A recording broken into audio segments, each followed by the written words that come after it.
in short, what they have to do is they have to really balance both short-term objectives and long-term objectives.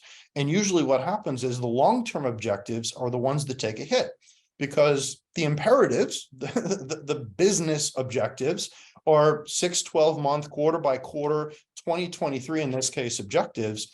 And so those are relatively short-term, medium term. So therefore, how do I invest as an IT leader? How do I invest in something that might not pay dividends for 2 to 3 years because of the time it will take, the budget it will take, the resources it will take to actually get this done?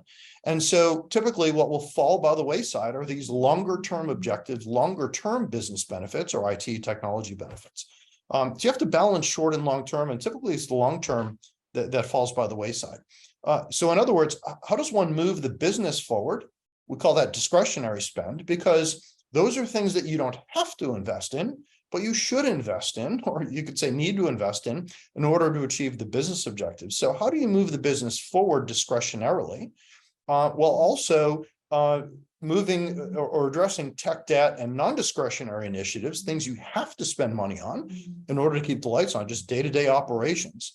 And how do you, and by the way, punchline again, how do you spend less money doing all of this? And that really is the challenge in an uncertain time, an uncertain economic time. IT, at the end of the day, is an expense line item. They don't have a revenue line item. And so how do you minimize expense while best enabling the revenue side, which is the business? And that's really the core challenge of a time like this for leadership within IT.